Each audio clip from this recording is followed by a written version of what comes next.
ਗੰਭੀਰਾ ਗਹਿਰਾਈ ਉਹ ਇਕਾਗਰ ਬਿਰਤੀ ਵਾਲੇ ਸੰਤ ਹਨ ਜਿਨ੍ਹਾਂ ਦੀ ਗਹਿਰੀ ਨਜ਼ਰ ਨਾਲ ਅਸਰਦਾਰ ਅਮਲਾਂ ਲਈ ਲੋੜੀਂਦੇ ਫੈਸਲੇ ਕਰਨੇ ਸੁਖਾਲੇ ਹੁੰਦੇ ਹਨ।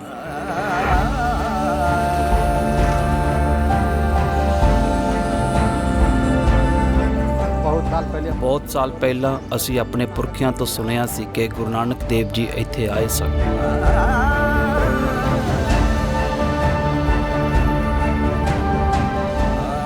ਢਾਕੇਸ਼ਵਰੀ ਦੇ ਸ਼ਹਿਰ ਵਿੱਚ ਗੁਰੂ ਨਾਨਕ ਦਾ ਸਵਾਗਤ ਸੁੰਦਰਬਨ ਡੈਲਟਾ ਦੇ ਵਾਸੀਆਂ ਨੇ ਕੀਤਾ। ਗੁਰੂ ਨਾਨਕ ਦੀ ਜੁਸਤਜੂ ਉਹਨਾਂ ਨੂੰ ਦੂਰ ਦਰਾਜ ਦੇ ਲੰਬੇ ਸਫ਼ਰਾਂ ਉੱਤੇ ਵੀ ਲੈ ਗਈ ਸੀ। ਉਹ ਸਾਰੇ ਮਜ਼ਹਬਾਂ ਦਾ ਸੰਜੋਗ ਲੱਭ ਰਹੇ ਸੀ।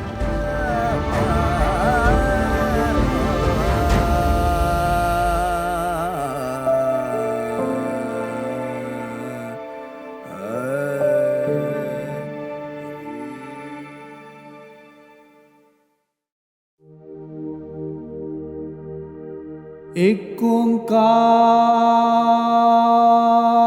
ਸਤਨਾਮ ਕਰਤਾ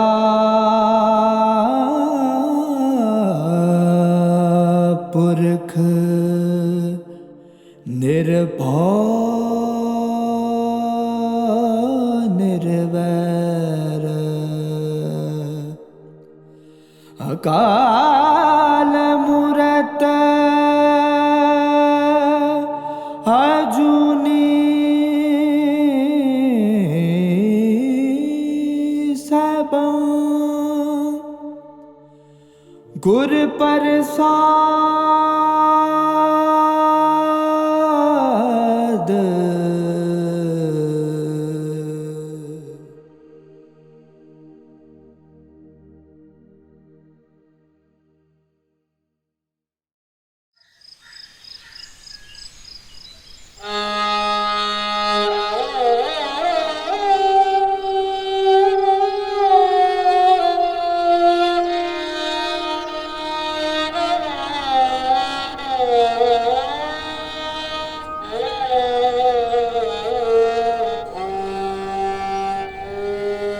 ਨਾਨਕ ਆਖੇ ਇਹੋ ਵਿਚਾਰ ਸਿਫਤੀ ਗੰਢ ਪਵੇ ਦਰਬਾਰ। ਗੁਰੂ ਨਾਨਕ ਨੇ ਆਪਣੀ ਬਾਣੀ ਵਿੱਚ ਉਪ ਬੋਲੀਆਂ ਦਾ ਇਸਤੇਮਾਲ ਕੀਤਾ ਤਾਂ ਜੋ ਆਮ ਇਨਸਾਨ ਨਾਲ ਰਾਬਤਾ ਕਾਇਮ ਕੀਤਾ ਜਾ ਸਕੇ। ਉਹਨਾਂ ਦੇ ਆਲਮੀ ਅਤੇ ਇਨਸਾਨੀ ਸੁਨੇਹੇ ਦਾ ਨਤੀਜਾ ਸੀ ਕਿ ਮੁਖਤਲਿਫ ਸਕਾਫਤੀ ਮਜ਼ਹਬੀ ਪਿਛੋਕੜ ਅਤੇ ਵੱਖ-ਵੱਖ ਬੋਲੀਆਂ ਬੋਲਣ ਵਾਲੇ ਲੋਕ ਉਹਨਾਂ ਦੇ ਫਲਸਫੇ ਦੀ ਬੁੱਕਲ ਵਿੱਚ ਆਉਣ ਲੱਗੇ। ਸੋਨਪੁਰ ਤੋਂ ਗੁਰੂ ਨਾਨਕ ਅਤੇ ਭਾਈ ਮਰਦਾਨਾ ਨੇ ਮੁੰਗੇਰ, ਭਾਗਲਪੁਰ, ਕੰਤਨਗਰ, ਮਾਲਦਾ, ਢਾਕਾ ਅਤੇ ਟੁਬਰੀ ਰਾਹੀਂ ਗੁਹਾਟੀ ਦਾ ਸਫ਼ਰ ਕੀਤਾ। ਗੁਰੂ ਨਾਨਕ ਅਤੇ ਭਾਈ ਮਰਦਾਨਾ ਨੇ ਸੋਨਪੁਰ ਤੋਂ ਗੰਗਾ ਨਦੀ ਵਿੱਚ ਕਿਸ਼ਤੀ ਰਾਹੀਂ ਮੁੰਗੇਰ ਦਾ ਸਫ਼ਰ ਕੀਤਾ।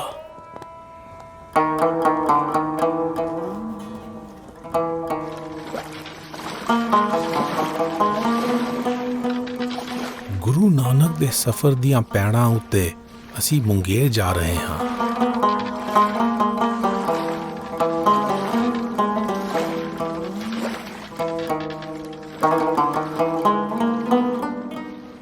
ਗੰਗਾ ਨਦੀ ਦੇ ਕਿਨਾਰੇ ਗੁਰੂ ਨਾਨਕ ਅਤੇ ਭਾਈ ਮਰਦਾਨਾ ਨੇ ਮੁੰਗੇਰ ਵਿੱਚ ਕੰਗਨ ਘਾਟ ਉੱਤੇ ਕਿਆਮ ਕੀਤਾ।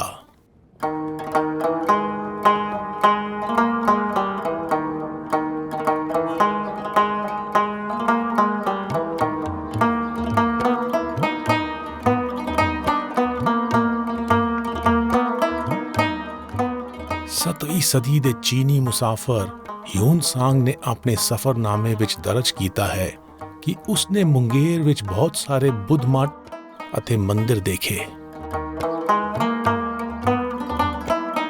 ਮੁੰਗੇਰ ਦੇ ਲੋਕ ਸ਼ਿਵ ਅਤੇ ਸ਼ਕਤੀ ਦੀ ਪੁਰਜੋਸ਼ ਪੂਜਾ ਕਰਦੇ ਸਨ।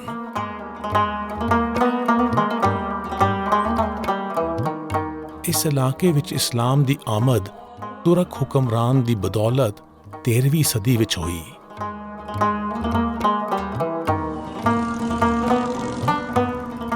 ਮੁੰਗੇਰ ਵਿੱਚ ਸਿੱਖ ਬਰਾਦਰੀ ਦੀ ਛੋਟੀ ਜਿਹੀ ਆਬਾਦੀ ਹੈ। ਇਹ ਲੋਕ 1947 ਦੀ ਵੰਡ ਦੇ ਉਜਾੜੇ ਤੋਂ ਬਾਅਦ ਇਸ ਥਾਂ ਆਬਾਦ ਹੋਏ ਸਨ। ਮੁਕਾਮੀ ਲੋਕਾਂ ਨੇ ਦੱਸਿਆ ਕਿ ਪਹਿਲਾਂ ਉਦਾਸੀ ਸੰਪਰਦਾਇ ਨੇ ਗੁਰੂ ਨਾਨਕ ਦੇ ਨਾਮ ਉੱਤੇ ਗੰਗਾ ਨਦੀ ਦੇ ਕਿਨਾਰੇ ਵੱਡਾ ਅਸਥਾਨ ਬਣਾਇਆ ਹੋਇਆ ਸੀ। ਉਹ ਅਸਥਾਨ ਹੜ੍ਹ ਵਿੱਚ ਰੁੜ ਗਿਆ ਸੀ।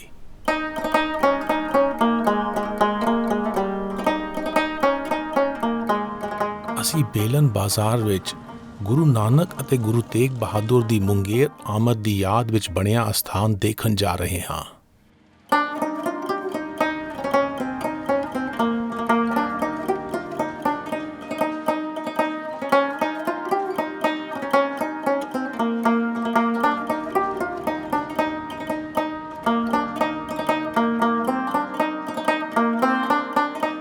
This place of congregation is ਸੰਗਤ ਦੇ ਜੋੜ ਮੇਲ ਲਈ ਬਣੇ ਇਸ ਸਥਾਨ ਨੂੰ ਗੁਰਦੁਆਰਾ ਪੱਕੀ ਸੰਗਤ ਕਿਹਾ ਜਾਂਦਾ ਹੈ।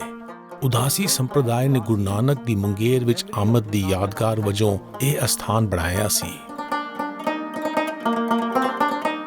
ਇਹ ਪੁਰਾਤਨ ਅਸਥਾਨ ਬਾਬਾ ਪਰਦੇਸ਼ੀ ਰਾਮ ਜੀ ਉਦਾਸੀ ਨੇ ਬਣਵਾਇਆ ਸੀ। ਜਦੋਂ ਇਹ 1934 ਦੇ ਭੂਚਾਲ ਵਿੱਚ ਢਹਿ ਗਿਆ ਤਾਂ 1935 ਵਿੱਚ ਬਾਬਾ ਰਾਮਦਾਸ ਜੀ ਉਦਾਸੀ ਨੇ ਇਸ ਦੀ ਮੁੜ ਤੋਂ ਉਸਾਰੀ ਕਰਵਾਈ। ਸਾਨੂੰ ਦੱਸਿਆ ਗਿਆ ਕਿ ਹੁਣ ਭਾਰਤੀ ਫੌਜ ਦੇ ਸਿੱਖ ਫੌਜੀਆਂ ਦੀ ਸੰਗਤ ਇਸ ਅਸਥਾਨ ਉੱਤੇ ਜੁੜਦੀ ਹੈ। ਇੱਕ ਮੁਕਾਮੀ ਪਰਿਵਾਰ ਇਸ ਅਸਥਾਨ ਦੀ ਸੇਵਾ ਸੰਭਾਲ ਕਰਦਾ ਹੈ, ਜਿਸ ਦਾ ਪਿਛੋਕੜ ਉਦਾਸੀ ਸੰਪਰਦਾਇ ਨਾਲ ਜੁੜਦਾ ਹੈ। ਇਸ ਪਰਿਵਾਰ ਦੀ ਮੌਜੂਦਾ ਪੀੜ੍ਹੀ ਨੂੰ ਗੁਰਮੁਖੀ ਪੜ੍ਹਨੀ ਨਹੀਂ ਆਉਂਦੀ, ਪਰ ਉਹ ਹਫ਼ਤਾਵਾਰੀ ਸੰਗਤ ਦੌਰਾਨ ਗੁਰੂ ਗ੍ਰੰਥ ਸਾਹਿਬ ਦੇ ਸ਼ਬਦ ਗਾਇਨ ਰਾਹੀਂ ਬਾਣੀ ਨੂੰ ਸਮਝਣ ਦਾ ਉਪਰਾਲਾ ਕਰਦੇ ਹਨ।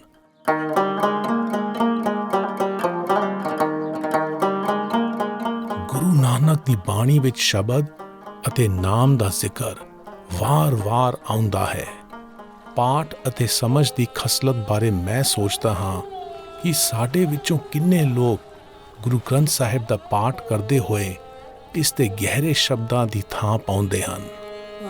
ਜਲ ਬਿਨ ਸਭ ਦੇ ਕਿਉਂ ਤਰੀਏ, ਨਾਮ ਬਿਨਾ ਜਗ ਰੋਗ ਬਿਆਪਿਆ, ਦੁਬੇਦਾ ਡੁੱਬ ਡੁੱਬ ਮਰੀਏ।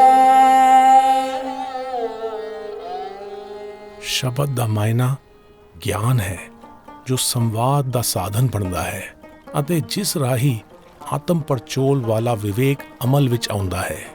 ਸ਼ਬਦ ਕਿਸ਼ਤੀ ਅਤੇ ਨਾਮ ਚੱਪੂ ਹਨ, ਜੋ ਭਵਜਲ ਪਾਰ ਕਰਨ ਵਿੱਚ ਸਹਾਈ ਹੁੰਦੇ ਹਨ।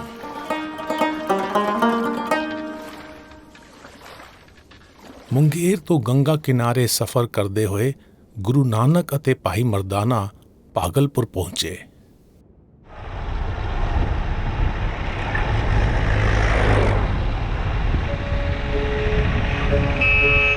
ਅਸੀਂ ਗੁਰੂ ਨਾਨਕ ਦੇ ਪਦ ਚਿੰਨ੍ਹਾਂ ਉੱਤੇ ਭਾਗਲਪੁਰ ਦਾ ਸਫ਼ਰ ਕਰ ਰਹੇ ਹਾਂ।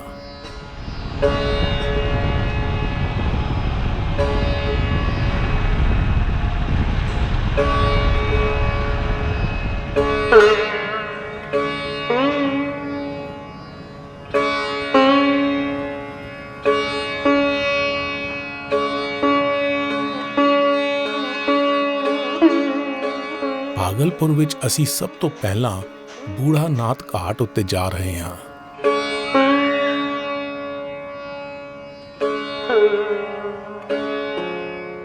ਗੰਗਾ ਨਦੀ ਦੇ ਕਿਨਾਰੇ ਇਤਿਹਾਸਕ ਬੂੜਾ ਨਾਥ ਮੰਦਿਰ ਹੈ। ਮੁਕਾਮੀ ਲੋਕਾਂ ਨੇ ਦੱਸਿਆ ਕਿ ਪਹਿਲਾਂ ਉਦਾਸੀ ਸੰਪਰਦਾਇ ਨੇ ਬੂੜਾ ਨਾਥ ਘਾਟ ਉੱਤੇ ਗੁਰੂ ਨਾਨਕ ਅਤੇ ਗੁਰੂ ਤੇਗ ਬਹਾਦਰ ਦੀ ਯਾਦ ਵਿੱਚ ਗੁਰਦੁਆਰਾ ਬਣਾਇਆ ਸੀ। ਸਾਨੂੰ ਇੱਥੇ ਗੁਰਦੁਆਰੇ ਦੀ ਕੋਈ ਨਿਸ਼ਾਨੀ ਨਹੀਂ ਮਿਲੀ। ਮੁਕਾਮੀ ਲੋਕਾਂ ਨੇ ਸਾਨੂੰ ਉਸ ਪਰਿਵਾਰ ਦਾ ਘਰ ਦੱਸਿਆ ਜਿਨ੍ਹਾਂ ਦੇ ਪੁਰਖੇ ਕਦੇ ਬੂੜਾ ਨਾਥ ਘਾਟ ਵਾਲੇ ਗੁਰਦੁਆਰੇ ਦੇ ਮਹੰਤ ਹੁੰਦੇ ਸਨ।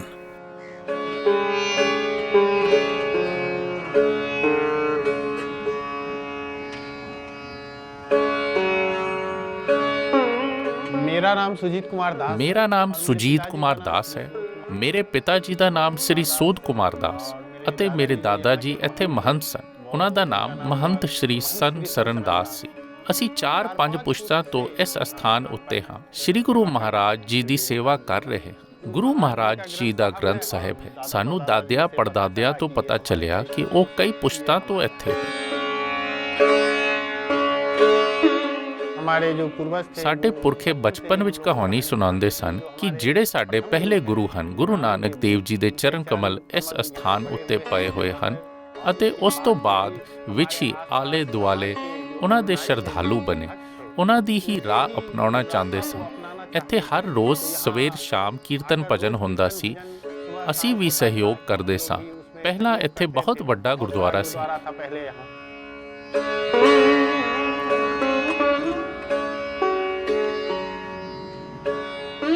हमारे ਸਾਡੇ ਪ੍ਰਥਮ ਗੁਰੂ ਸ੍ਰੀ ਗੁਰੂ ਨਾਨਕ ਜੀ ਸ਼ਾਂਤੀ ਦੂਤ ਸਨ। ਉਹ ਥਾਂ ਥਾਂ ਜਾ ਕੇ ਉਪਦੇਸ਼ ਦਿੰਦੇ ਸਨ ਕਿ ਆਪਸ ਵਿੱਚ ਭਾਈਚਾਰੇ ਅਤੇ ਪ੍ਰੇਮ ਨਾਲ ਰਹੋ।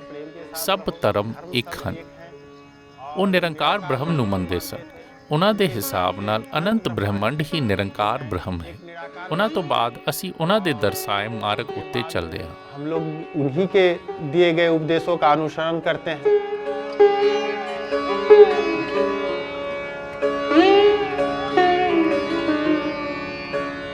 ਅਸੀਂ ਹੁਣ ਬੂੜਾਨਾਥ ਘਾਟ ਦੇ ਲਾਗੇ ਹੀ ਬਣੇ ਗੁਰਦੁਆਰਾ ਬੜੀ ਸੰਗਤ ਜਾ ਰਹੇ ਹਾਂ।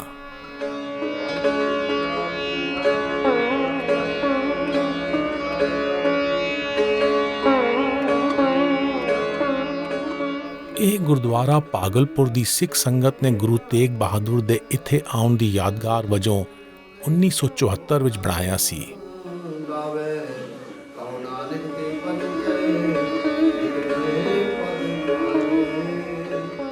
ਭਾਗਲਪੁਰ ਤੋਂ ਗੁਰੂ ਨਾਨਕ ਅਤੇ ਭਾਈ ਮਰਦਾਨਾ ਨੇ ਕੰਤ ਨਗਰ ਦਾ ਸਫ਼ਰ ਕੀਤਾ।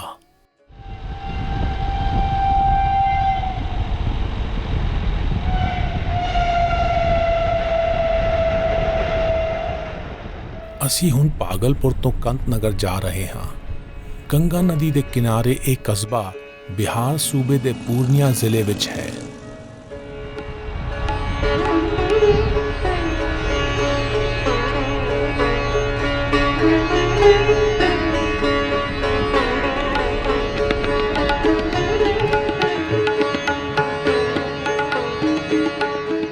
ਕਿਸੇ ਸਮੇਂ ਕੰਤ ਨਗਰ ਇਲਾਕੇ ਵਿੱਚ ਬਿਹਾਰੀ ਮੂਲ ਅਤੇ ਵੱਖ-ਵੱਖ ਮਜ਼ਹਬੀ ਪਿਛੋਕੜ ਵਾਲੇ ਗੁਰੂ ਨਾਨਕ ਦੇ ਸ਼ਰਧਾਲੂਆਂ ਦੀ ਚੋਖੀ ਸੰਗਤ ਸੀ।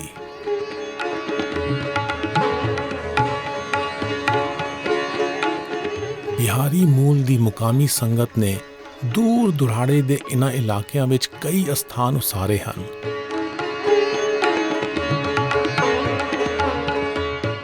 ਅਸੀਂ ਇੱਕ ਦੂਰ ਦਰਾਜ਼ ਦੇ ਪਿੰਡ ਦੇ ਗੁਰਦੁਆਰੇ ਜਾ ਰਹੇ ਹਾਂ।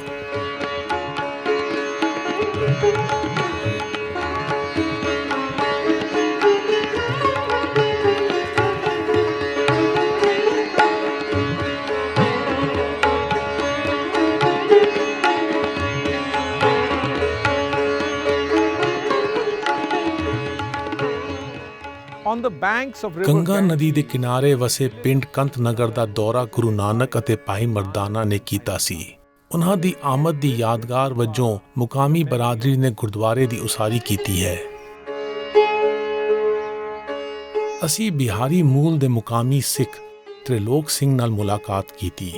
ਉਹਨਾਂ ਨੇ ਸਾਨੂੰ ਦੱਸਿਆ ਕਿ ਕੰਤ ਨਗਰ ਦੇ ਆਲੇ ਦੁਆਲੇ ਦੇ ਇਲਾਕਿਆਂ ਵਿੱਚ ਗੁਰੂ ਨਾਨਕ ਦਾ ਸੁਨੇਹਾ ਪਹੁੰਚਾਉਣ ਵਿੱਚ ਉਦਾਸੀ ਸੰਪਰਦਾਇ ਦੇ ਮਹਰਸ਼ੀ ਦਾਸ ਨੇ ਅਹਿਮ ਹਿੱਸਾ ਪਾਇਆ ਸੀ।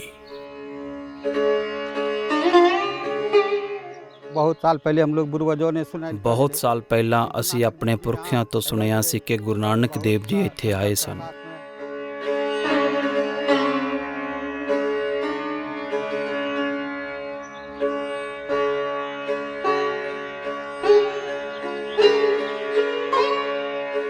यहाँ पे हमारे ਕੰਤ ਨਗਰ ਵਿੱਚ ਬਹੁਤ ਸਾਰੀ ਸੰਗਤ ਨਾਨਕ ਨਾਮ ਲੇਵਾ ਹੋ ਗਈ। ਉਹਨਾਂ ਦਾ ਫਲਸਫਾ ਮਕਬੂਲ ਹੁੰਦਾ ਗਿਆ ਤੇ ਉਹਨਾਂ ਦੀ ਮਾਨਤਾ ਹੋਈ। ਇਸੇ ਤਰ੍ਹਾਂ ਲੋਕਾਂ ਨੇ ਉਹਨਾਂ ਦੇ ਧਰਮ ਪ੍ਰਚਾਰ ਦਾ ਕੰਮ ਵੀ ਕੀਤਾ। ਮਾਨਸ ਕੀ ਜਾਤ ਏਕੋ ਪਹਿਚਾਨ ਦੋ। ਗੁਰੂ ਨਾਨਕ ਦੇਵ ਜੀ ਨੇ ਵਹਿਦਤ ਨੂੰ ਆਪਣੇ ਸੁਨੇਹੇ ਦਾ ਤੁਰਾ ਬਣਾਇਆ। ਇਸ ਸੁਨੇਹੇ ਉੱਤੇ ਅਮਲ ਕਰਨ ਵਾਲੇ ਲੋਕ ਗੁਰੂ ਨਾਨਕ ਦੇਵ ਜੀ ਦੇ ਰਾਹ ਦੇ ਪਾਂਧੀ वहाँ ਹਨ। पर चलते हैं। तो गुरु नानक देव जी ਗੁਰੂ के ਨਾਨਕ ਦੇਵ ਜੀ ਦੇ ਰਾਹ ਉੱਤੇ ਚੱਲਣ ਵਾਲਿਆਂ ਵਿੱਚ ਮਹਿਰ ਰਸੀਦਾਸ ਜੀ ਵੀ ਸਨ। ਉਹਨਾਂ ਨੇ ਸਤਸੰਗ ਦੀ ਮਹਿਮਾ ਕੀਤੀ ਅਤੇ ਵਿਖਿਆਨ ਕੀਤਾ। ਉਹਨਾਂ ਤੋਂ ਅੱਗੇ ਉਹਨਾਂ ਦੇ ਚੇਲੇ ਹੋਏ ਜੋ ਸਤਸੰਗ ਕਰਨ ਲੱਗੇ ਅਤੇ ਲੋਕ ਜੁੜਨ ਲੱਗੇ। ਇਹ ਸਭ ਗੁਰੂ ਨਾਨਕ ਦੇਵ ਜੀ ਦਾ ਹੀ ਸਤਸੰਗ ਕਰਦੇ ਸਨ। ਉਹ ਵਚਨ ਕਰਦੇ ਸਨ ਕਿ ਮੇਰਾ ਗੁਰੂ ਗੁਰੂ ਨਾਨਕ ਹੈ। ਉਹਨਾਂ ਨੇ ਭਾਗਲਪੁਰ ਦੇ ਲਾਗੇ ਇੱਕ ਅਸਥਾਨ ਬਣਾਇਆ ਜਿਸ ਨੂੰ ਅਸੀਂ ਕੁੱਪਾ ਕਾਟ ਕਹਿੰਦੇ ਹਾਂ। हम लोग जानते हैं।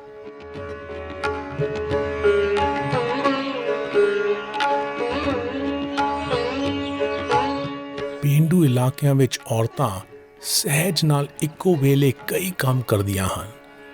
ਬੱਚੇ ਪਾਲਣ ਦੇ ਨਾਲ-ਨਾਲ ਪਰਿਵਾਰ ਲਈ ਚੁੱਲ੍ਹੇ ਚੌਕੇ ਅਤੇ ਖੇਤਾਂ ਦੇ ਕੰਮ ਕਰਦੀਆਂ ਹਨ। ਉਹਨਾਂ ਦੀ ਇਸ ਕਾਲਨਾ ਨੂੰ ਦੇਖ ਕੇ ਗੁਰੂ ਨਾਨਕ ਦਾ ਇਹ ਸ਼ਬਦ ਮੇਰੇ ਧਿਆਨ ਵਿੱਚ ਆਉਂਦਾ ਹੈ। पांडो ही पांड उपजै पांडे बाज न कोय।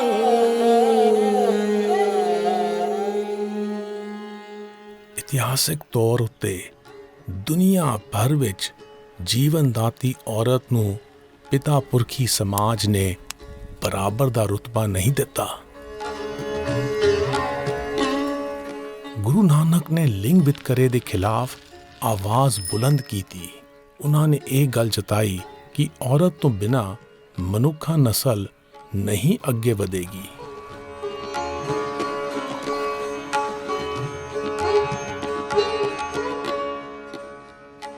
ਕੰਤ ਨਗਰ ਤੋਂ ਗੁਰੂ ਨਾਨਕ ਅਤੇ ਭਾਈ ਮਰਦਾਨਾ ਨੇ ਮਾਲਦਾ ਦਾ ਸਫ਼ਰ ਕੀਤਾ।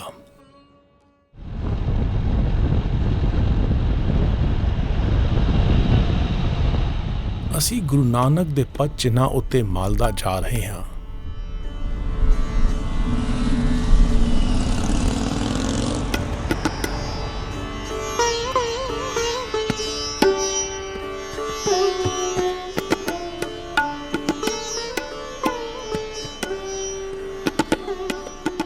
ਮਾਲਦਾ ਇੰਡੀਆ ਦੇ ਸੂਬੇ ਪੱਛਮੀ ਬੰਗਾਲ ਦਾ ਸ਼ਹਿਰ ਹੈ ਜੋ ਬੰਗਲਾਦੇਸ਼ ਦੀ ਸਰਹੱਦ ਨਾਲ ਲੱਗਦਾ ਹੈ। ਜਦੋਂ ਗੁਰੂ ਨਾਨਕ ਨੇ ਇਸ ਸ਼ਹਿਰ ਦਾ ਦੌਰਾ ਕੀਤਾ ਤਾਂ ਇੱਥੇ ਬੰਗਾਲ ਸਲਤਨਤ ਦਾ ਰਾਜ ਸੀ।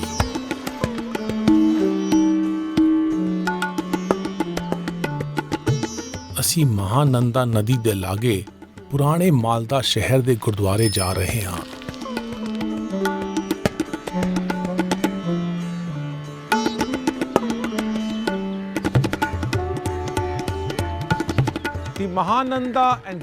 ਮਹਾਨੰਦਾ ਅਤੇ ਗੰਗਾ ਨਦੀਆਂ ਮਾਲਦਾ ਇਲਾਕੇ ਵਿੱਚੋਂ ਨਿਕਲਦੀਆਂ ਹਨ।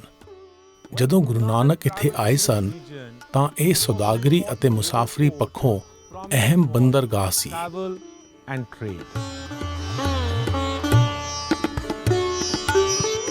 ਉਦਾਸੀ ਸੰਪਰਦਾਇ ਨੇ ਗੁਰੂ ਨਾਨਕ ਦੀ ਮਾਲਦਾ ਵਿੱਚ ਆਮਦ ਦੀ ਯਾਦਗਾਰ ਵਜੋਂ ਸੰਗਤ ਕਰਨ ਲਈ ਇਤਿਹਾਸਿਕ ਮਰਕਜ਼ ਉਸਾਰਿਆ ਸੀ। ਮਾਲਦਾ ਵਿੱਚੋਂ ਲੋਕਾਂ ਦੀ ਹਿਜਰਤ ਕਾਰਨ ਉਹ ਅਸਥਾਨ ਵੀਰਾਨ ਹੋ ਗਿਆ। ਮਾਲਦਾ ਵਿੱਚ 1947 ਦੀ ਵੰਡ ਤੋਂ ਬਾਅਦ ਆਈ ਮੁਹਾਜਿਰ ਬਿਰਾਦਰੀ ਨੇ 1960 ਵਿੱਚ ਇਹ ਮਰਕਜ਼ ਮੁੜ ਬਹਾਲ ਕਰ ਲਿਆ।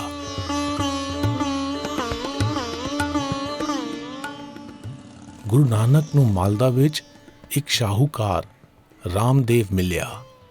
ਉਸ ਨੂੰ ਦੌਲਤ ਦਾ ਦਿਖਾਵਾ ਕਰਦੇ ਵੇਖ ਕੇ ਗੁਰੂ ਨਾਨਕ ਨੇ ਕਿਹਾ, ਚੋਆ ਚੰਦਨ ਅੰਗ ਚੜਾਵੋ, ਪਾਠ ਪਟੰਬਰ ਪਹਿਰ ਹਟਾਵੋ, ਬਿਨ ਹਰ ਨਾਮ ਕਹਾਂ ਸੁਖ ਪਾਵੋ।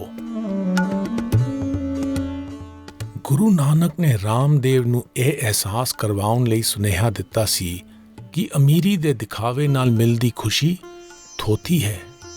ਸਦੀਵੀ ਖੁਸ਼ੀਆਂ ਹਾਸਲ ਕਰਨ ਲਈ ਮਨੁੱਖ ਨੂੰ ਪਦਾਰਥ ਦੀ ਲਾਲਸਾ ਤਿਆਗਣੀ ਪੈਂਦੀ ਹੈ। ਇਹ ਗੁਰਦੁਆਰਾ ਗੁਰੂ ਨਾਨਕ ਦੇ ਮਾਲਦਾ ਇਲਾਕੇ ਵਿੱਚ ਆਉਣ ਦੀ ਯਾਦਗਾਰ ਵਜੋਂ ਬਣਾਇਆ ਗਿਆ ਸੀ।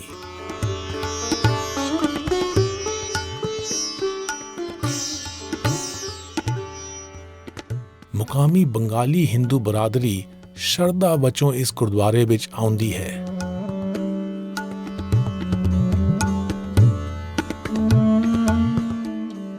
ਮਾਲਦਾ ਵਿੱਚ ਸਾਨੂੰ ਦੇਖ ਕੇ ਮੁਕਾਮੀ ਬਰਾਦਰੀ ਨੇ ਸਾਨੂੰ ਆਪਣੇ ਮਜ਼ਹਬੀ ਸਮਾਗਮ ਵਿੱਚ ਸ਼ਾਮਿਲ ਹੋਣ ਲਈ ਬੁਲਾਇਆ।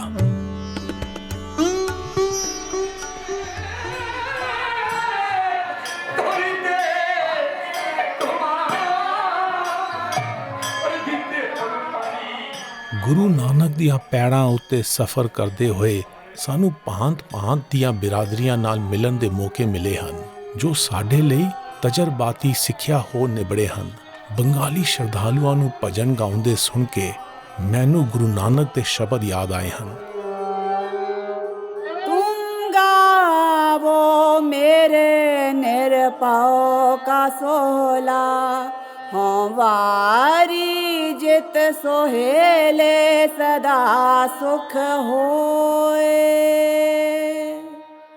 ਗੁਰੂ ਨਾਨਕ ਨੇ ਆਖਿਆ ਕਿ ਜਿਹੜਾ ਮਨ ਵਹਿਦਤ ਦੀ ਸੱਚਾਈ ਬਾਰੇ ਸੋਚ ਵਿਚਾਰ ਕਰਦਾ ਹੈ ਉਹ ਸਦੀਵੀ ਚੈਨ ਹਾਸਲ ਕਰਦਾ ਹੈ।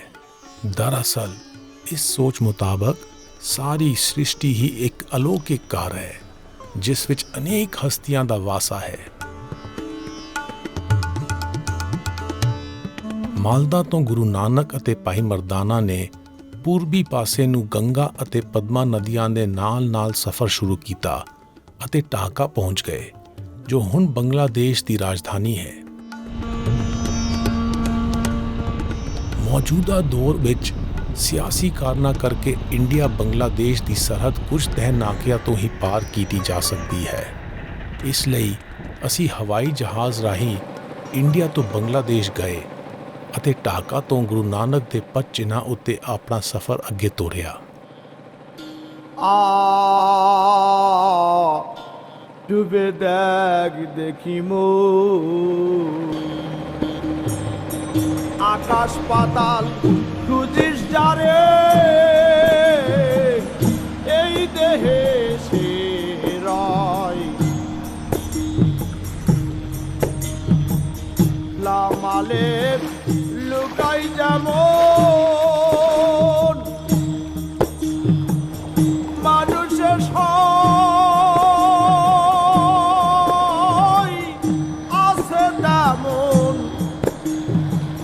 তা নইলে কি সব নুরিতন আদম তনে সিদ্ধা জানাই।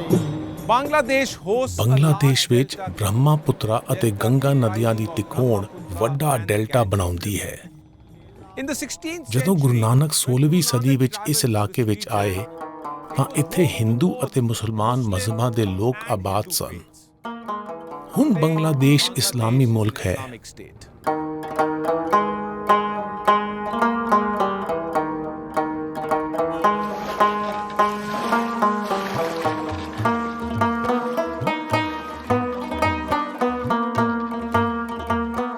ਗੁਰੂ ਨਾਨਕ ਅਤੇ ਭਾਈ ਮਰਦਾਨਾ ਨੇ ਸਫ਼ਰ ਲਈ ਸੁਦਾਗਰਾਂ ਵਾਲਾ ਰਾਹ ਫੜਿਆ, ਜੋ ਸਿੱਧਾ ਮੇਘਾ ਨਦੀ ਦੇ ਕਿਨਾਰੇ ਵਸੇ ਸ਼ਹਿਰ ਸੁਨਾਰ ਗਾਉਂ ਜਾਂਦਾ ਸੀ।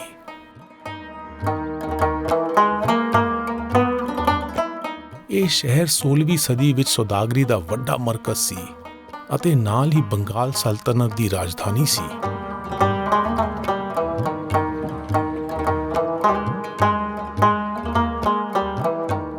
ਗੁਰੂ ਨਾਨਕ ਅਤੇ ਭਾਈ ਮਰਦਾਨਾ ਨੇ ਇਸ ਦੌਲਤਮੰਦ ਸ਼ਹਿਰ ਸੁਨਾਰ ਗਾਉਂ ਨਾ ਜਾਣ ਦਾ ਫੈਸਲਾ ਕੀਤਾ ਅਤੇ ਢਾਕੇ ਨੂੰ ਚਾਲੇ ਪਾ ਦਿੱਤੇ, ਜੋ ਪੂਰੀ ਗੰਗਾ ਨਦੀ ਦੇ ਕਿਨਾਰੇ ਵਸਿਆ ਹੋਇਆ ਸੀ।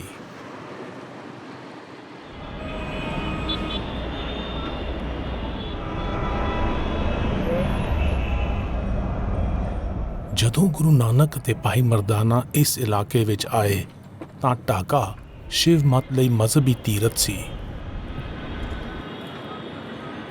Bengal in particular ਬੰਗਾਲ ਵਿੱਚ ਬੌਲੀ ਸੂਫੀ ਸੰਤਾਂ ਅਤੇ ਹੋਰ ਰਹੱਸਵਾਦੀਆਂ ਦੀ ਰੀਤ ਹੈ। and other mystics. So ਇਸ ਧਰਤੀ ਉੱਤੇ ਬੁੱਧ ਧਰਮ ਦਾ ਵੀ ਪਸਾਰਾ ਹੋਇਆ ਸੀ। ਗੁਰੂ ਨਾਨਕ ਦੀ ਜੁਸਤਜੂ ਉਹਨਾਂ ਨੂੰ ਦੂਰ ਦਰਾਜ ਦੇ ਲੰਬੇ ਸਫ਼ਰਾਂ ਉੱਤੇ ਵੀ ਲੈ ਗਈ ਸੀ। ਉਹ ਮੌਜੂਦਾ ਦੌਰ ਤੇ ਬੰਗਲਾਦੇਸ਼ ਵੀ ਪਹੁੰਚੇ। ਉਹ ਸਾਰੇ ਮਜ਼ਹਬਾਂ ਦਾ ਸੰਜੋਗ ਲੱਭ ਰਹੇ ਸਨ। ਅਸੀਂ ਹੁਣ ਪੁਰਾਤਨ ਢਾਕੇਸ਼ਵਰੀ ਦੇਵੀ ਦੇ ਮੰਦਿਰ ਜਾ ਰਹੇ ਹਾਂ, ਜਿਸ ਨੂੰ ਹਿੰਦੂ ਧਰਮ ਦੇ ਸ਼ਿਵ ਮਤ ਵਿੱਚ ਸ਼ਕਤੀ ਪੀਠ ਦਾ ਅਸਥਾਨ ਹਾਸਿਲ ਹੈ।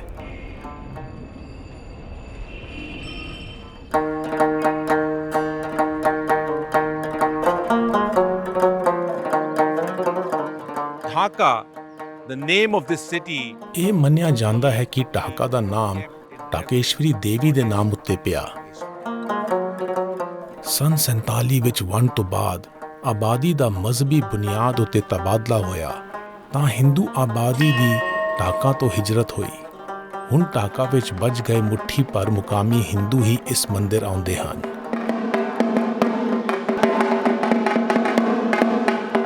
ਜਦੋਂ ਅਸੀਂ ਮੰਦਿਰ ਵਿੱਚ ਸਾਂ ਅਸੀਂ ਵੇਖਿਆ ਕਿ ਇੱਕ ਮੁਸਲਮਾਨ ਆਪਣੇ ਨਵੇਂ ਜੰਮੇ ਬਾਲ ਨੂੰ ਮੱਥਾ ਟਿਕਾਉਣ ਲਿਆਇਆ ਸੀ। ਇਹ ਨਜ਼ਾਰਾ ਦਿਲ ਟੁੱਬਣ ਵਾਲਾ ਸੀ। ਇਹ ਇਸ਼ਾਰਾ ਕਰਦਾ ਹੈ ਕਿ ਇੱਥੇ ਮਜ਼ਹਬਾਂ ਅਤੇ ਬਰਾਦਰੀਆਂ ਵਿਚਕਾਰ ਹਾਲੇ ਵੀ ਸਾਂਝ ਦੀਆਂ ਤੰਦਾਂ ਹਨ।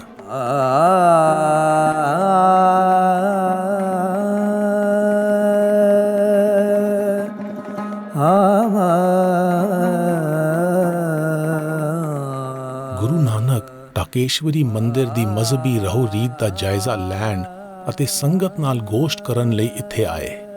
ਇੱਕ ਜ਼ਿਆਰਤੀ ਨੇ ਗੁਰੂ ਨਾਨਕ ਨੂੰ ਸਵਾਲ ਕੀਤਾ ਕਿ ਕੀ ਉਹ ਸੁਨਾਰ ਗਾঁव ਵੀ ਜਾਣਗੇ ਜੋ ਸੌਦਾਗਰੀ ਅਤੇ ਦੌਲਤਮੰਦੀ ਦੀ ਰਾਜਧਾਨੀ ਸੀ।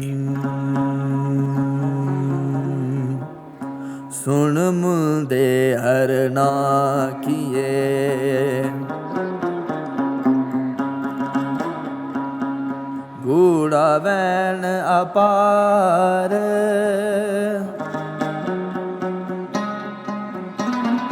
ਪਹਿਲਾ ਵਸਤ ਸਿਆਣ ਕੈ ਤਾਂ ਕੀ ਚੈ ਵਾਪਾਰ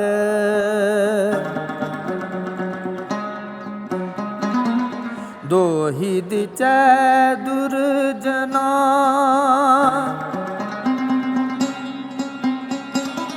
ਮਿਤਰਾ ਕੂ ਜੈਕਾਰ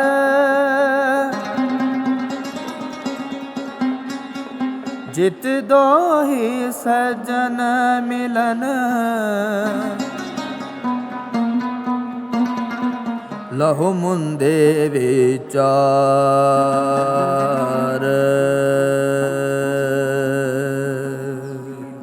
ਹਿਰਨ ਨੂੰ ਕੁਦਰਤ ਨੇ ਅਜਿਹੀ ਨਿਗਾਹ ਨਾਲ ਵਰਸਾਇਆ ਹੈ ਜਿਸ ਨਾਲ ਆਲੇ ਦੁਆਲੇ ਦਾ ਵਸੀਹ ਨਜ਼ਾਰਾ ਦਿਖਾਈ ਦਿੰਦਾ ਹੈ।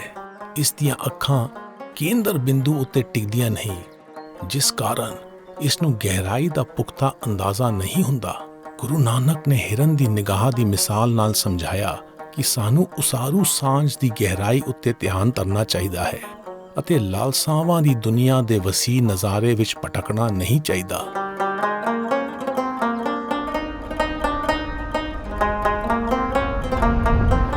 ਹੁਣ ਅਸੀਂ ਢਾਕਾ ਦੇ ਉੱਤਰੀ ਪਾਸੇ ਘੁਮਿਆਰਾਂ ਦੀ ਆਬਾਦੀ ਵਿੱਚ ਰੀਅਰ ਬਾਜ਼ਾਰ ਜਾ ਰਹੇ ਹਾਂ। ਲਿਖਤਾਂ ਵਿੱਚ ਜ਼ਿਕਰ ਆਉਂਦਾ ਹੈ ਕਿ ਢਾਕਾ ਦੇ ਕਿਆਮ ਦੌਰਾਨ ਗੁਰੂ ਨਾਨਕ ਇਸ ਇਲਾਕੇ ਵਿੱਚ ਰੁਕੇ ਸਨ।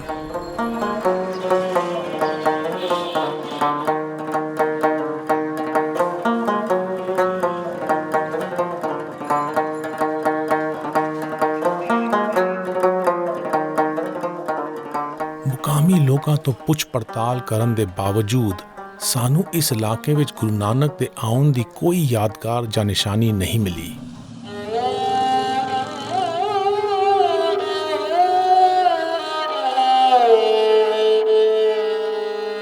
ਅਵਗਤੋ ਨਿਰਮਾਇਲ ਉਪਜੇ ਨਿਰਗੁਣ ਤੇ ਸਰ ਗੁਣ ਥਿਆ। ਸਾਡਾ ਸਰੀਰ ਮਿੱਟੀ ਦੇ ਭਾਂਡੇ ਵਰਗਾ ਹੈ ਜਿਸ ਨੂੰ ਸਿਰਜਣਹਾਰ ਘੁਮਿਆਰ ਢਾਲਦਾ ਹੈ ਅਤੇ ਸੂਰਤ ਘੜਦਾ ਹੈ। ਜਦੋਂ ਇੱਕ ਵਾਰ ਭਾਂਡੇ ਦਾ ਮਕਸਦ ਪੂਰਾ ਹੋ ਜਾਂਦਾ ਹੈ ਤਾਂ ਇਹ ਮੁੜ ਮਿੱਟੀ ਹੋ ਜਾਂਦਾ ਹੈ ਤਾਂ ਜੋ ਘੁਮਿਆਰ ਇਸ ਨੂੰ ਨਵੇਂ ਸਿਰਿਓਂ ਢਾਲ ਸਕੇ।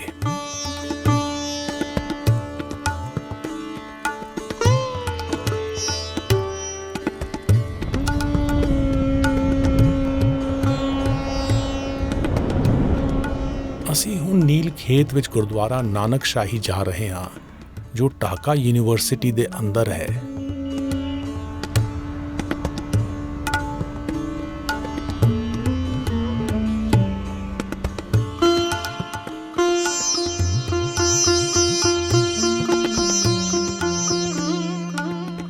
ਮੁਕਾਮੀ ਰੀਤ ਮੁਤਾਬਕ ਢਾਕਾ ਦੇ ਰਾਜਾ ਨੇ ਗੁਰਦੁਆਰਾ ਨਾਨਕ ਸ਼ਾਹੀ ਲਈ 900 ਏਕੜ ਜ਼ਮੀਨ ਦਿੱਤੀ ਸੀ। ਬਾਅਦ ਵਿੱਚ ਢਾਕਾ ਯੂਨੀਵਰਸਿਟੀ ਉਸੇ ਜ਼ਮੀਨ ਉੱਤੇ ਤਾਮੀਰ ਕੀਤੀ ਗਈ। ਸਨ 1950 ਦੀਆਂ ਤਸਵੀਰਾਂ ਵਿੱਚ ਦਰਜ ਸਮਾਧਾਂ ਤੋਂ ਪਤਾ ਲੱਗਦਾ ਹੈ ਕਿ ਇਸ ਗੁਰਦੁਆਰੇ ਦੀ ਸੇਵਾ ਸੰਭਾਲ ਦਾ ਕੰਮ ਉਦਾਸੀ ਸੰਪਰਦਾਇ ਕਰਦਾ ਸੀ। ਇਹ ਬਰੇ ਸਗੀਰ ਦੀ 1947 ਵਿੱਚ ਵੰਡ ਤੋਂ ਪਹਿਲਾਂ ਲੋਕਾਂ ਦਾ ਮਨ ਭਾਉਂਦਾ ਸਥਾਨ ਸੀ। ਵੰਡ ਦੌਰਾਨ ਢਾਕਾ ਦੀ ਜ਼ਿਆਦਾਤਰ ਨਾਨਕ ਨਾਮ ਲੇਵਾ ਸੰਗਤ ਹਿਜਰਤ ਕਰ ਗਈ ਸੀ। ਇਸ ਤੋਂ ਬਾਅਦ ਇਮਾਰਤ ਖਸਤਾ ਹਾਲ ਹੋ ਗਈ। 1988 ਵਿੱਚ ਇਸ ਸਥਾਨ ਦੀ ਮੁਰੰਮਤ ਦਾ ਕੰਮ ਸ਼ੁਰੂ ਹੋਇਆ।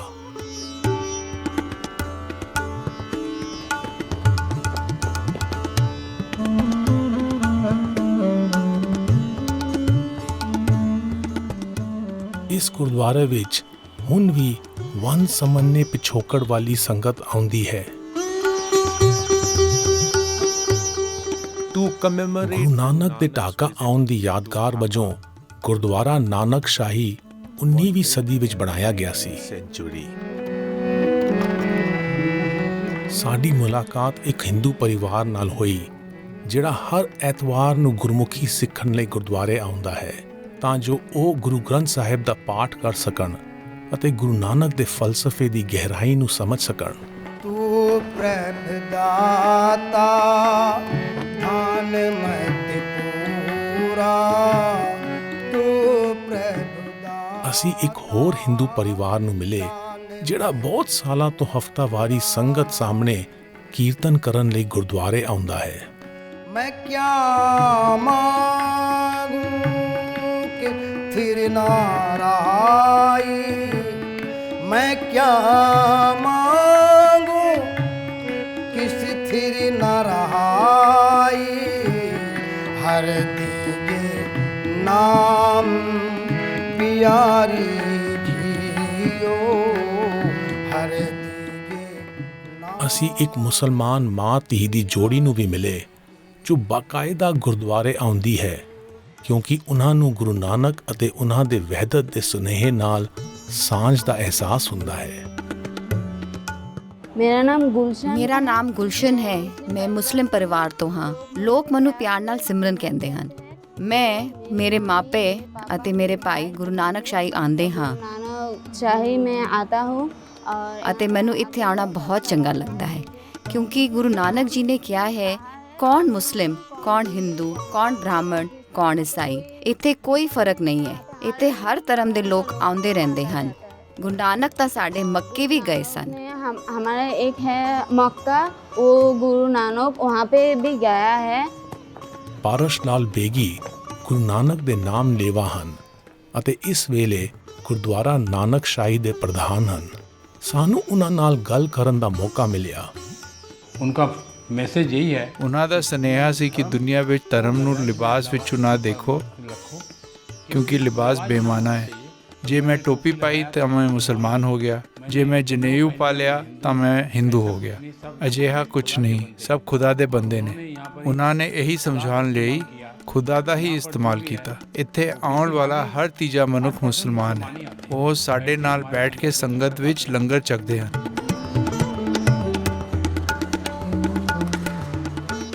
ਹਰ ਐਤਵਾਰ ਨੂੰ ਢਾਕਾ ਯੂਨੀਵਰਸਿਟੀ ਦੇ ਮੁਸਲਮਾਨ ਵਿਦਿਆਰਥੀ ਨਾਨਕ ਸ਼ਾਹੀ ਗੁਰਦੁਆਰੇ ਦੇ ਲੰਗਰ ਵਿੱਚ ਆਉਂਦੇ ਹਨ। ਜਿਹੜੀ ਰੀਤ ਦਾ ਬੀਜ ਗੁਰੂ ਨਾਨਕ ਨੇ ਫਾਰੂਕਾਬਾਦ ਪਾਕਿਸਤਾਨ ਵਿੱਚ ਬੀਜਿਆ ਸੀ ਉਹ ਬੰਗਲਾਦੇਸ਼ ਦੀ ਰਾਜਧਾਨੀ ਢਾਕਾ ਵਿੱਚ ਜਿਉਂਦੀ ਹੈ।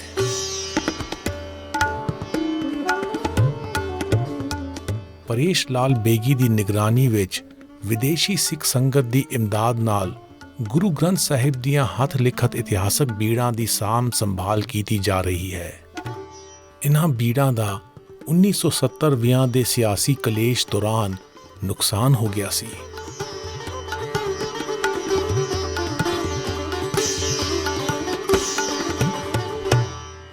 ਗੁਰੂ ਨਾਨਕ ਦੇ ਵਹਿਦਤ ਦੇ ਸੁਨੇਹੇ ਮੁਤਾਬਕ ਨਾਨਕ ਸ਼ਾਹੀ ਗੁਰਦੁਆਰੇ ਦਾ ਮਜ਼ਹਬੀ ਇਤਫਾਕ ਆਸ ਜਗਾਉਂਦਾ ਹੈ ਕਿ ਆਉਣ ਵਾਲਾ ਸਮਾਂ ਸਮਾਜਿਕ ਏਕੇ ਵਾਲਾ ਹੋਵੇਗਾ। ਬੰਗਲਾਦੇਸ਼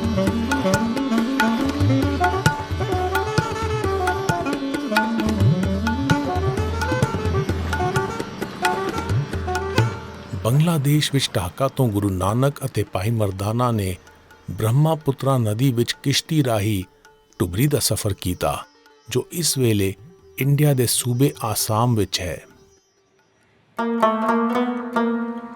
ਮੌਜੂਦਾ ਦੌਰ ਵਿੱਚ ਸਿਆਸੀ ਕਾਰਨਾਂ ਕਰ ਇੰਡੀਆ ਬੰਗਲਾਦੇਸ਼ ਦੀ ਸਰਹੱਦ ਕੁਝ ਤਹਿ ਨਾਕਿਆਂ ਤੋਂ ਹੀ ਪਾਰ ਕੀਤੀ ਜਾ ਸਕਦੀ ਹੈ। ਇਸ ਲਈ ਅਸੀਂ ਹਵਾਈ ਜਹਾਜ਼ ਰਾਹੀਂ ਬੰਗਲਾਦੇਸ਼ ਤੋਂ ਇੰਡੀਆ ਗਏ ਅਤੇ ਟੁਬਰੀ ਤੋਂ ਗੁਰੂ ਨਾਨਕ ਦੇ ਪਦ ਚਿੰਨ੍ਹਾਂ ਉੱਤੇ ਆਪਣਾ ਸਫ਼ਰ ਅੱਗੇ ਤੋਰਿਆ।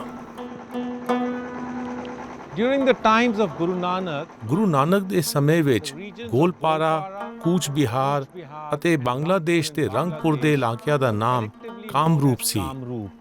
ਇਨ੍ਹਾਂ ਇਲਾਕਿਆਂ ਵਿੱਚ ਤਾਂਤਰਿਕ ਪੂਜਾ ਹੁੰਦੀ ਸੀ। tantric worship practices.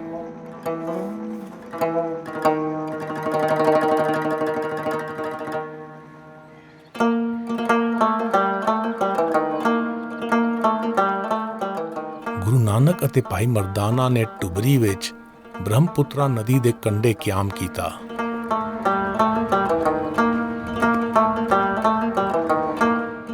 This ਇਹ Gurdwara ਗੁਰਦੁਆਰਾ ਗੁਰੂ ਨਾਨਕ ਅਤੇ ਭਾਈ ਮਰਦਾਨਾ ਦੇ ਟੁਬਰੀ ਆਉਣ ਦੀ ਯਾਦ ਵਿੱਚ ਬਣਾਇਆ ਗਿਆ ਹੈ।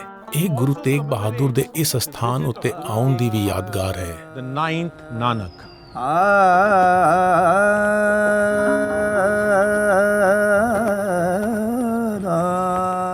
ਬਹੁਤ ਸਾਰੇ ਤੀਰਥ ਅਸਥਾਨ ਦੀ ਜ਼ਿਆਰਤ ਦੇ ਤਜਰਬੇ ਬਾਰੇ ਵਿਚਾਰ ਕਰਦੇ ਹੋਏ ਗੁਰੂ ਨਾਨਕ ਨੇ ਬ੍ਰਹਮਪੁੱਤਰਾ ਦੇ ਕੰਢੇ ਇਹ ਸ਼ਬਦ ਗਾਇਆ।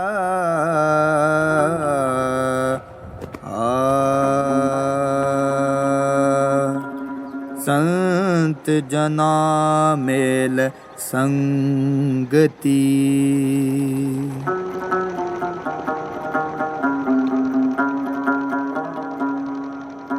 ਗੁਰਮੁਖ ਤੀਰਥ ਹੋਏ 68 ਤੀਰਥ ਮਜਨਾ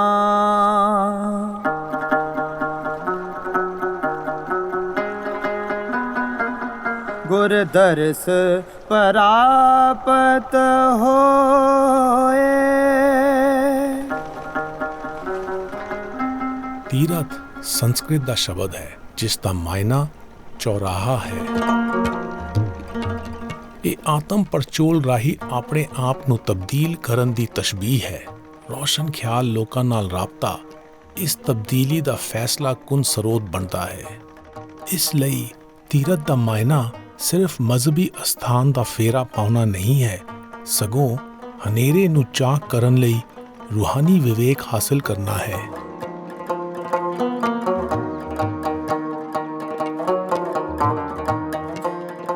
ਟੁਬਰੀ ਦੇ ਗੁਰਦੁਆਰੇ ਵਿੱਚ ਗੁਰੂ ਗ੍ਰੰਥ ਸਾਹਿਬ ਦੀਆਂ ਹੱਥ ਲਿਖਤ ਇਤਿਹਾਸਕ ਬੀੜਾਂ ਦੀ ਸੇਵਾ ਸੰਭਾਲ ਕੀਤੀ ਜਾ ਰਹੀ ਹੈ।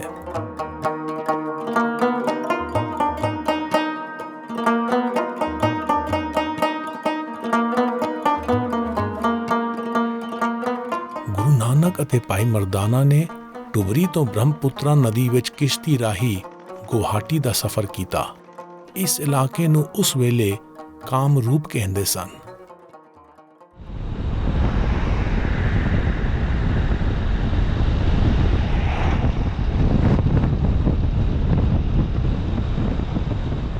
ਅਸੀਂ ਗੁਰੂ ਨਾਨਕ ਦੇ ਪਦ ਚਿੰਨ੍ਹਾਂ ਉੱਤੇ ਟੁਬਰੀ ਤੋਂ ਗੁਵਾਹਾਟੀ ਜਾ ਰਹੇ ਹਾਂ।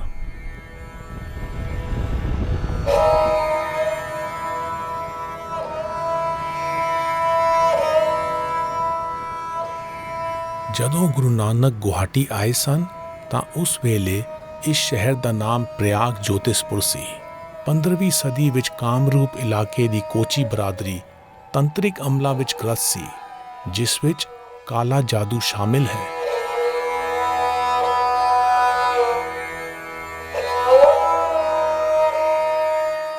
ਉਹ ਨਾਰੀ ਸ਼ਕਤੀ ਦੀ ਪੂਜਾ ਕਰਦੇ ਸਨ ਅਤੇ ਕਾਮਖਿਆ ਉਹਨਾਂ ਦੀ ਦੇਵੀ ਸੀ।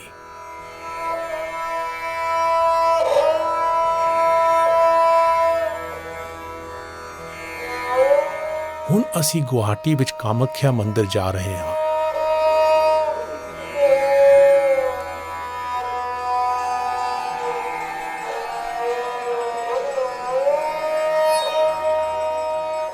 located within the city, ਸ਼ਹਿਰ ਵਿੱਚ ਨੀਲਾਚਲ ਪਹਾੜੀ ਉੱਤੇ ਕਾਮਖਿਆ ਮੰਦਿਰ ਹੈ। ਇਹ ਸ਼ਕਤੀ ਦਾ ਮੰਦਿਰ ਹੈ ਜਿੱਥੇ ਤੰਤਰਿਕ ਪੂਜਾ ਹੁੰਦੀ ਹੈ।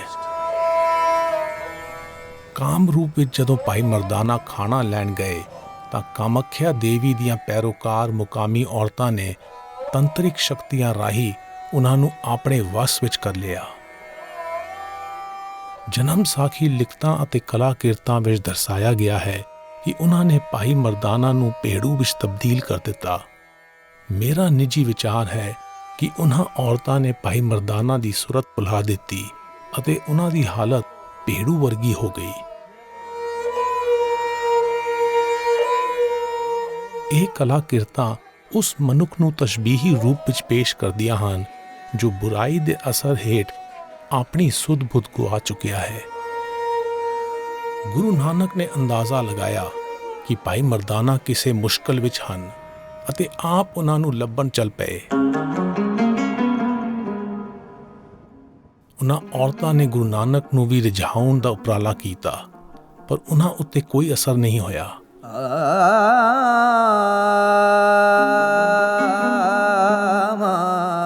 ਗੁਰੂ ਨਾਨਕ ਨੇ ਉਹਨਾਂ ਨੂੰ ਮੰਦਾ ਨਹੀਂ ਬੋਲਿਆ, ਸਗੋਂ ਆਪਣੇ ਗਾਇਨ ਰਾਹੀਂ ਉਹਨਾਂ ਨੂੰ ਆਪਣੀਆਂ ਸੋਚਾਂ ਵਿੱਚ ਤਬਦੀਲੀ ਲਿਆਉਣ ਦੀ ਪ੍ਰੇਰਨਾ ਕੀਤੀ। ਕਰਨੀ ਕਾਮਣ ਜੇ ਥੀਐ, ਜੇ ਮਨ ਤਾਗਾ ਹੋਏ, ਮਾਨਕ ਮੁਲ ਨਾ ਪਾਇਐ,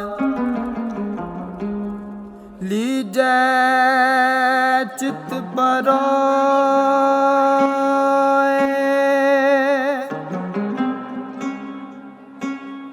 ਰਾਤ ਸਾਈ ਨਾ ਜੁਲਾ, ਆਖਾਂ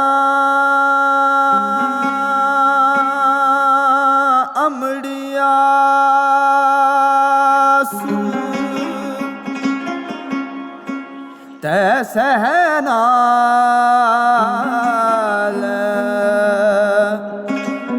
ਅਕੂਆਣਾ, ਕਿਉਂ ਥੀਵੈ ਕਰ ਵਾਸ, ਨਾਨਕੇ ਕੀ ਬਾਹਰਾ, ਦੂਜਾ ਨਾਹੀ ਕੋਇ,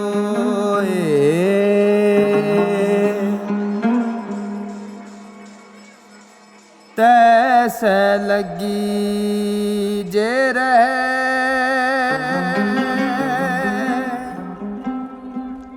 ਪੀ ਸੋਰਾਵੈ ਸੋਏ,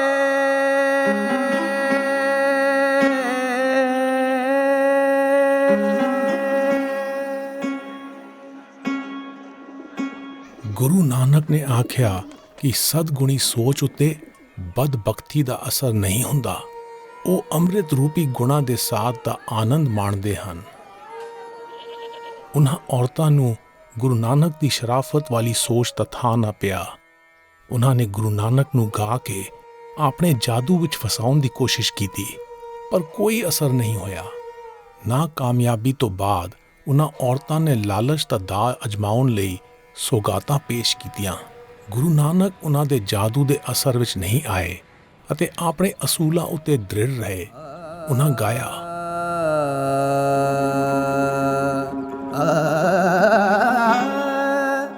ਤਲ ਮਦੀਰੇ ਕੱਟ ਕੇ ਕਾਟ, ਢੋਲਕ ਦੁਨੀਆ ਵਾਜੈ ਵਾਜ, नरद नाचै कल का भाव,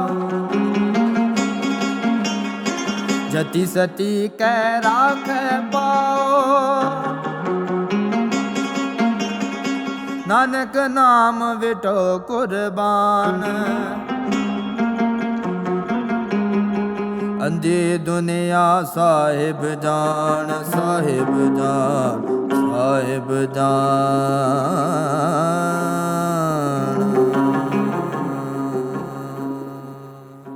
ਚੰਚਲ ਮਨ ਲਾਲਸਾਵਾਂ ਦੀ ਤਾਲ ਉੱਤੇ ਨੱਚਦਾ ਹੈ। ਵਹਿਦਤ ਦੇ ਸਦੀਵੀ ਸੱਚ ਦੀ ਥਾਂ ਪਾ ਕੇ ਹੀ ਸੰਤੋਖ ਮਿਲ ਸਕਦਾ ਹੈ। ਹਾਲਾਤ ਨਾਲ ਖਿਆਲ ਬਣਦੇ ਹਨ ਜੋ ਮਨ ਨੂੰ ਖਸੂਸੀ ਵਿਹਾਰ ਕਰਨ ਲਈ ਢਾਲਦੇ ਹਨ। ਜੇ ਬੰਦ ਖਲਾਸੀ ਦਾ ਇਜ਼ਹਾਰ ਸਮਝ ਵਿੱਚ ਪੈ ਜਾਵੇ ਤਾਂ ਇਸ ਨਾਲ ਸ਼ਖਸੀਅਤ ਦਾ ਵਿਕਾਸ ਕਰਨ ਵਾਲੇ ਫੈਸਲਾ ਕੁਨ ਖਿਆਲ ਪੈਦਾ ਹੋ ਸਕਦੇ ਹਨ। ਗੁਰੂ ਨਾਨਕ ਦੇ ਵਿਵੇਕ ਭਰਪੂਰ ਸ਼ਬਦ ਸੁਣ ਕੇ ਗੁੰਮਰਾਹ ਹੋਈਆਂ ਔਰਤਾਂ ਦੀਆਂ ਗਲਤ ਫਹਿਮੀਆਂ ਦੂਰ ਹੋ ਗਈਆਂ।